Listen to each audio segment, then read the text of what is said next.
কখন নামাজ পড়বো, কখন আজান দিবে, কখন জামাতে যাবে, একটা পেরেশান।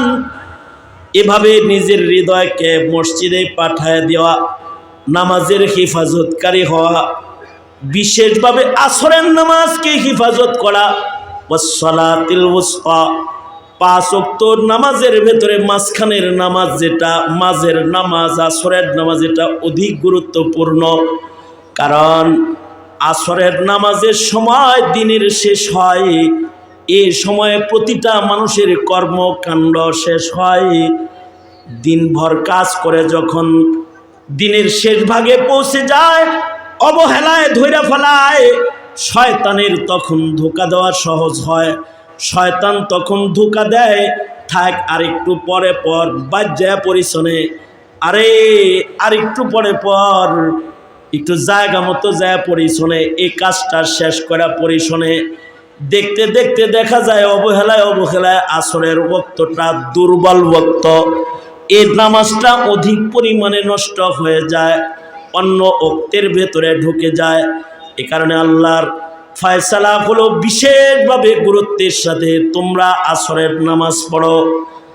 আর ওয়াকুমু লিল্লাহি কানিতিন, নামাজে যখন দাঁড়াইবা বিনয়ের দ্বারান দাঁড়াইবা, সারা দুনিয়ার টেনশন লইয়ার নামাজে দাঁড়াইও না, সারা দুনিয়ার পেরেশানি লইয়া নামাজে দাঁড়াইবা না, বরঞ্চ এতটাই খুশু আর খুজু লইয়া ইতমিনানের সাথে, সুকুন ও ইতমিনানের সাথে নামাজ পড়বে, যেন নামাজে দাঁড়িয়ে যাওয়ার সাথে সাথে আল্লাহর পক্ষ থেকে যেন বলা হয়, দেখ আমার বান্দারা আমার সামনে যখন দাঁড়াইছে, তার দিলটা খালি করে দাঁড়াইছে, দুনিয়ার কোনো পেরেশানি তার নাই, বিনয়ের অবতার সেজে সে আমার সামনে দাঁড়িয়ে আছে, আমি আমার বান্দার উপরে খুশি হয়ে গেলাম।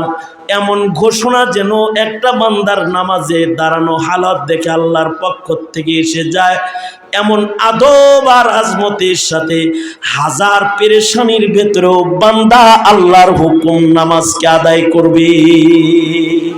এই কারণেই আগের আলোচনাও তালাকের আলোচনা, এই আয়াতের পরের আলোচনাও তালাকের আলোচনা। এই পেরেশানির জায়গার ভেতর দিয়ে আল্লাহ তাআলা আল্লাহর সবচেয়ে পছন্দনীয় বিধানটার আলোচনা এনে এর সর্বাধিক গুরুত্ব টেনশন ফ্রি বিনয়ের ইবাদত করার আহ্বান আল্লাহর পক্ষ থেকে তার গোলামদেরকে আল্লাহ তাআলা করেছেন। সুতরাং আমরাও আমাদের জীবনে সর্বোচ্চ গুরুত্বের মাধ্যমে নামাজের হিফাজতকারী হয়ে যাব ইনশাআল্লাহ। যারা বলেন হাত তোলেন, বলেন ইয়া আল্লাহ, ওয়াদা করিতেছি জীবনে কোনোদিন আর নামাজ কাজা করব না।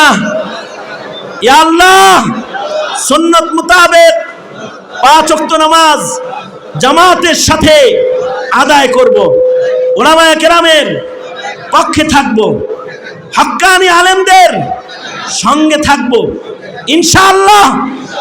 জোরে বলেন ইনশাআল্লাহ, আরো যারা আওয়াজ করে বলেন ইনশাআল্লাহ। প্রাসঙ্গিক একটি কথা আপনাদের কাছে বলে আমি আমার আলোচনা শেষ করব। এত বড় জমায়েত, আপনাদের কাছ থেকে একটি ওয়াদা নিতে চাই। বর্তমান সময়ে কাদিয়ানীদের দৌরত্ব যেন একটু বেশি বেড়ে গেছে। তারা পঞ্চগড়ে আবার তাদের বার্ষিক জোর করার জন্য তারা ঘোষণা দিয়েছে। আমরা সরকারকে বারবার জানাচ্ছি, মুসলমানের দেশে মুসলিম পরিচয়ে কাদিয়ানীদেরকে এমনভাবে কোনো কিছুর অনুমতি আপনারা দিবেন না যাতে মুসলমানের ইমানের ক্ষতি হয়, মুসলমানের দ্বীনের ক্ষতি হয়। তবে প্রশাসনের পক্ষ থেকে তাদের প্রতি সহমর্মিতা দেখা যায়। তারা তাহলে কিভাবে অনুমতি পায়? 90% মুসলমানের মাটিতে কাদিয়ানীরা মুসলিম পরিচয়ে আমাদের সন্তানদের ঈমান ইসলামের উপর আক্রমণ করে যাচ্ছে। আমরা শান্ত ভাষায় সরকারকে বারবার বলে যাচ্ছি, কাদিয়ানীদেরকে অমুসলিম ঘোষণা করা হোক। যদি আমাদের এই শান্ত দাবি পূরণ না করা হয়, খাতমে নবুয়তের মাসআলা এটা কোনো হুজুরের মাসআলা না, এটা এদেশের 90% মুসলমানের ইমানের মাসআলা। যদি খাতমে নবুয়ত রক্ষার জন্য আর নবীর ইজ্জত হিফাজতের ডাক এসে যায়, দল মত নির্বিশেষে নবীর ইজ্জত হিফাজতের জন্য ঘর থেকে বেরিয়ে যেতে প্রস্তুত থাকবেন ইনশাআল্লাহ। ইনশাআল্লাহ আল্লাহ তাআলা সকলকে কবুল আর মঞ্জুর করুন, আমাদেরকে ঈমান ইসলাম হিফাজত করার তৌফিক দান করুন, আমিন। আলহামদুলিল্লাহি রাব্বিল আলামিন,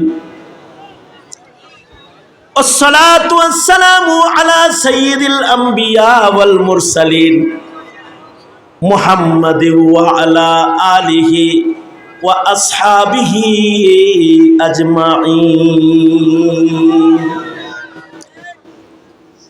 ربنا ظلمنا أنفسنا وإن لم تغفر لنا وترحمنا لنكونن من الخاسرين. ربنا لا تزغ قلوبنا بعد إذ هديتنا وهب لنا من لدنك رحمة إنك أنت الوهاب. ফেলিয়ে না দিও রে মৌলা, ফেলিয়ে না দিও, ফেলিয়ে না দিও মোদের, ফেলিয়ে না দিও। গুনাহ যত করেছি আমরা ক্ষমা তুমি করিও।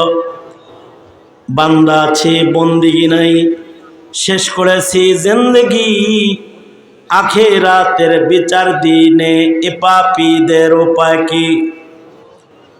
রহমান রহিম নামে নিয়েছি আল্লাহ তোমায় মানিয়া,